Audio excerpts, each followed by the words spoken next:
वैसे तो जिला अस्पताल में इलाज को लेकर डॉक्टर्स पर लापरवाही के आरोप लगाए जाते हैं, लेकिन किसी ने आज तक ये पता नहीं लगाया कि आखिर हकीकत क्या है। लेकिन आज अब डॉक्टर्स हड़ताल पर गए हैं, तब पता चला कि आखिर कमी कहाँ है। हड़ताल पर गए डॉक्टर्स ने अपनी व्यथा सुनाते हुए बताया कि प्रशासनिक हस्तक्षेप की वजह से मरीज के इलाज पर इसका साइड इफेक्ट होता है, क्योंकि दबाव की वजह से डॉक्टर्स का दिमाग काम नहीं करता और किसी भी मरीज के इलाज के लिए डॉक्टर्स का सामान्य होना जरूरी है। प्रशासनिक हस्तक्षेप संबंधित मुख्य मार्ग सहित 3 मांगों को लेकर डॉक्टर्स ने मध्य प्रदेश चिकित्सा अधिकारी संघ के बैनर तले हड़ताल प्रारंभ कर दी है। जैसे डॉक्टर हरिवल्लभ बड़गैया और डॉक्टर दीपक ओझा ने बताया कि हम सभी डॉक्टर्स की मांग है कि डीएसीपी ओपीएस स्कीम को लागू करना और प्रशासनिक हस्तक्षेप को बंद किए जाने संबंधित मांग शामिल है। उक्त मांग को लेकर 1 मई को काली पट्टी बांधकर विरोध किया गया है। 2 मई को आधा दिन की हड़ताल की गई है। अगर मांग नहीं मानी गई तो फिर 3 महीने अनिश्चितकालीन हड़ताल प्रारंभ की जाएगी। आज जिला अस्पताल टीकमगढ़ में मध्य प्रदेश चिकित्सक महासंघ के बैनर तले हड़ताल का आयोजन किया गया है। इसमें हमारी पुरानी मांगें थी। इसके पूर्व में हम 17 फरवरी को भी हड़ताल हमारे संघ के द्वारा की गई थी, जिसमें हमारी 3 प्रमुख मांगें थी। उसमें पहली तो डीएसीपी का लागू करना, केंद्र के समान हमारी जो प्रमोशन स्कीम है उसको लागू करना था। दूसरा हमारा था पुरानी पेंशन बहाली का, और तीसरा उसमें जो सबसे महत्वपूर्ण मुद्दा था कि प्रशासनिक हस्तक्षेप चिकित्सीय कार्यों में और अस्पतालों में ना हो। ये हमारी प्रमुख मांगें थी। इसके एवज में पूर्व में फरवरी में हमारे प्रदेश के माननीय मुख्यमंत्री द्वारा लिखित में आश्वासन दिया गया था और बताया गया था कि लिखित में बताया गया था कि 1 महीने के अंदर हम आपकी मांगों का निराकरण कर देंगे और हाई पावर कमेटी का गठन भी किया गया था। परंतु अभी 2.5 महीना तक करीब होने को आ रहा है और हमारी जो मांगें थी उनको एक ठंडे बस्ते में डाल दिया गया। उन पर कोई कार्रवाई नहीं हुई, ना ही कोई ऐसी सुनवाई हुई है।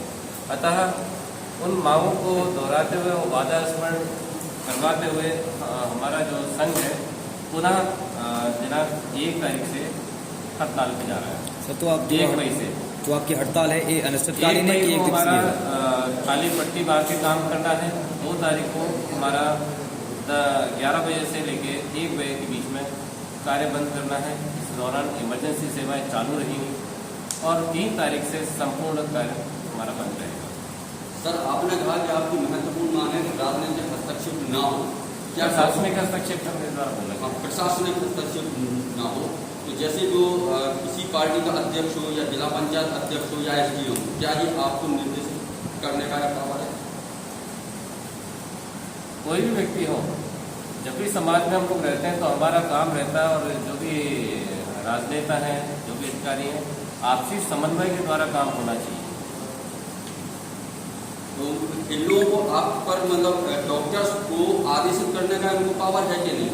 आदेश नहीं। आपके ऊपर अगर कलेक्टर है तो वो क्या आपको निर्देशित कर सकते हैं? निर्देशित कर सकते हैं। तो जो राजनीतिक आदमी आते हैं या यहाँ पे मुआयना करते हैं और फिर आप लोगों को आदेश देते हैं। अभी हड़ताल में जो हमारी मुख्य मांगे हैं जो 3 हैं। पहला जो हम लोगों ने बताया कि डीएसीपी का लागू करना है, दूसरा हमारा पुरानी पेंशन का है और तीसरा प्रशासनिक हस्तक्षेप, ये हमारे इस विभाग में नहीं हुआ। जैसे जो ये राजनीतिक आदमी आते हैं, लोग आते हैं, जैसे जिला पंचायत अध्यक्ष हुआ, किसी पार्टी का अध्यक्ष हुआ, वो आके अस्पताल में आके मुआयना करते हैं, फिर डॉक्टर पे आदेश देते हैं डॉक्टर को। क्या इनको ये पावर है? देखिए क्या है, प्रजातांत्रिक व्यवस्था में जो जनप्रतिनिधि होता है जनता के द्वारा चुना गया है और वो आगे बढ़ाने के लिए चीज़ों को और सही करने के लिए किसी भी प्रकार से अपना जो समर्थन है वो दे सकता है। लेकिन किसी भी तरीके से आप आके अगर किस चीज़ को बोलना है वहाँ ना बोलेंगे और किसी अलग तरीके से बोलेंगे तो उसका फ़ायदा होता नहीं है और समाज में जो इसका इम्प्रेशन जाता है वो गलत जाता है। अब डॉक्टर सिर्फ इलाज के लिए ही है। अब आप किसी नाली गंदी है, कहीं कुछ पड़ा है, इसके लिए आके डॉक्टर को दीजिए, तो जो भौतिक क्षमता इलाज के लिए डॉक्टर लगाना चाहता है वो ना लेके मानसिक रूप से उसी चीज़ में तो फंस के रह जाएगा। तो इस तरीके से जो सिस्टम होता है वो ऐसा होना चाहिए कि जो जिसका काम है उसके लिए बोला जाए, उसके लिए किया जाए। इन्हीं सब के लिए एक ऐसा यूनिवर्सल सिस्टम बनाया जाए कि जैसे जो काम जिसको करना है उसका जो स्पेशल व्यक्ति है उसी को दिया जाए।